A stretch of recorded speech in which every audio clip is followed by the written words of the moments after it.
I want to present a simple question to you tonight, and then I want you to sizzle on it and let's marinate on it and talk through it together. Does bowl season need fixing? And if your answer is yes, which portion or portions of bowl season need fixing?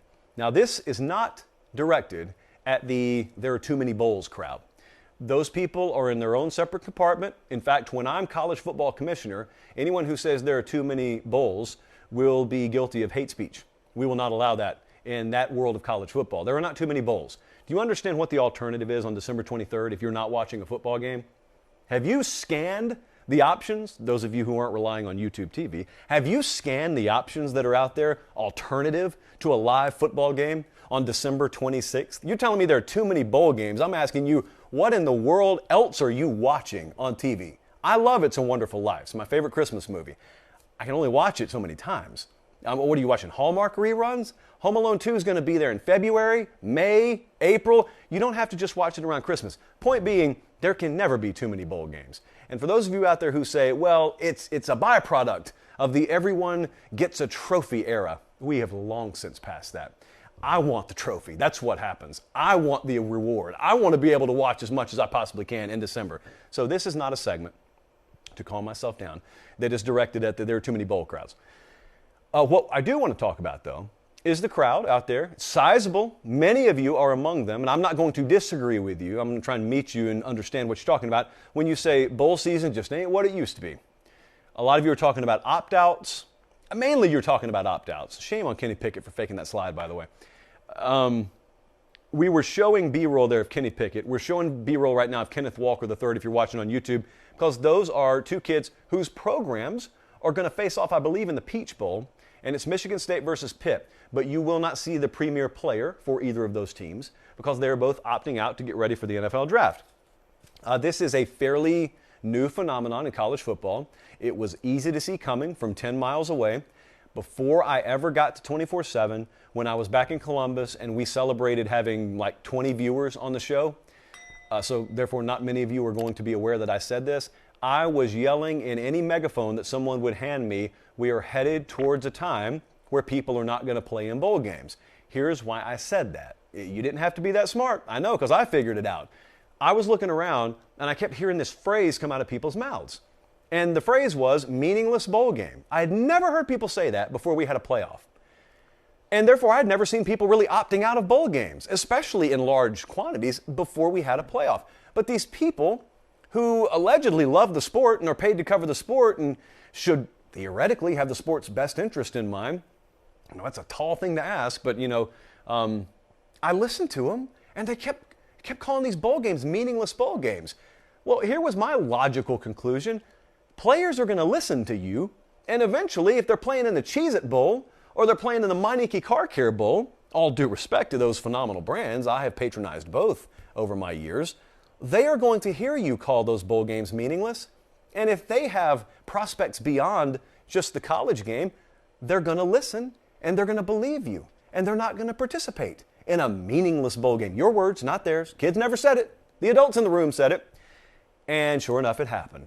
And sure enough, we had about 2015, 2016, somewhere along those lines, we start seeing the opt-outs. And at first, it was just a couple of big names, the Christian McCaffreys of the world, Leonard Fournette's. But then came the floodgates opening up, and now we have what we have present day.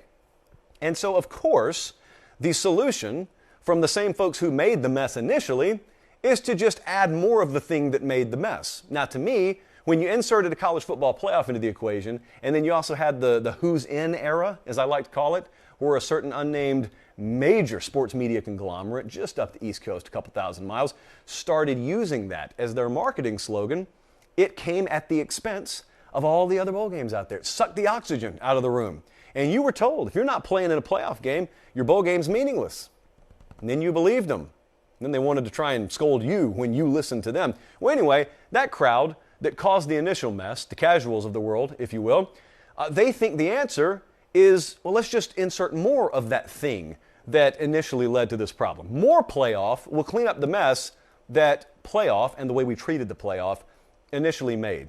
Of course, you know my thoughts on that. That's like watching Big Daddy when the kid spills the milk all over the place and Adam Sandler comes in, picks up some newspapers, and just covers the milk in newspapers and tells the kid, there you go. You can't see the milk anymore, so the mess is cleaned up. That is essentially the logic that we are applying to this current state of affairs. I obviously don't believe that more playoff will solve this problem. In fact, I believe that you would end up getting to a point where you would have playoff opt-outs, but none of you think that's ever possible, and I'm not going to use this time tonight to relitigate that.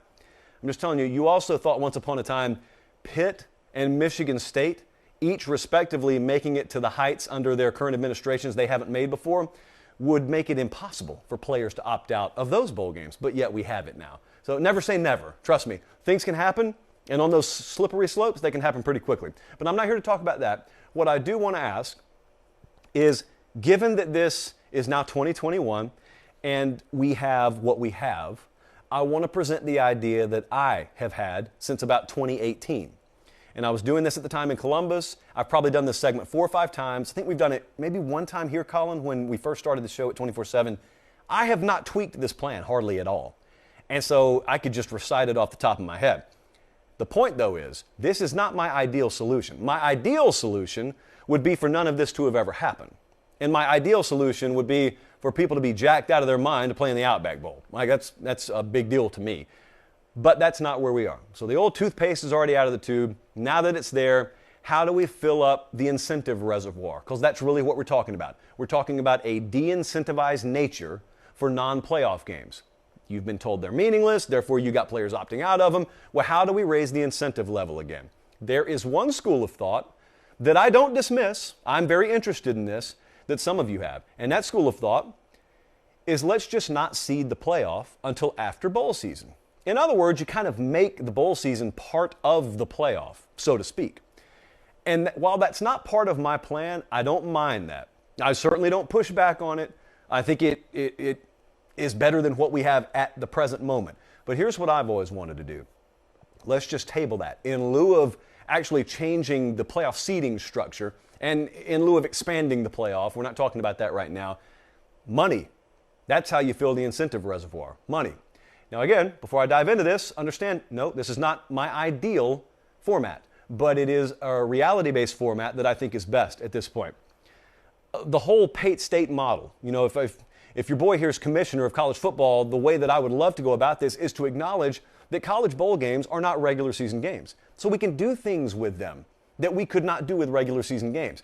My model since 2018 has always been a revenue sharing model that's instituted for every bowl game. And where you get that revenue pool that you're going to then share with the players comes from everything from TV money to ad revenue, pay attention to this third part, to gate revenue, to merchandise revenue. In other words, if you were on tour as a band, the same way that it would be dictated how much money, how big of a cut you're getting from your tour, is the same way we're going to determine what kind of cut these players are getting. Here's what I would love to do. I would love to take that pool of money and I would love to distribute it evenly to the two teams. 75% goes to the winning team, 25% goes to the losing team. Both players are going to make money. The winner's going to make more money. You have to participate in the game to be available to receive any kind of revenue sharing from the bowl game in which your team made it. Now, here's what I've just incentivized with my plan. You incentivize players playing, you incentivize players winning, and here's the third part you incentivize. Players taking an active role in promoting the game, in promoting the sport, because you want your piece of the pie to be as big as possible. Therefore, you want as many people watching as possible. Therefore, you want as many advertisers tied in as possible. Therefore, you want as many people in the stands as possible. And therefore, it really benefits you. And therefore, it makes a lot of sense for you to be out there in the days leading up to the game, taking an active role in promoting your own sport and your own event. I don't know if that can work alongside or maybe hand in hand with the whole wait until after bowl season to seed the playoffs plan. If anyone can convince me it can, I would be happy to be on board with it. You know, why not throw 20 gallons of water at a 10-gallon fire? I'm fine with that. That's cool with me. I don't know any other way that we get the spirit of bowl season back to the way it used to be or anywhere close to it, other than filling the incentive reservoir back. And if anyone out there has any other alternative suggestions, I'd be happy to listen. That's the best I can come up with, though.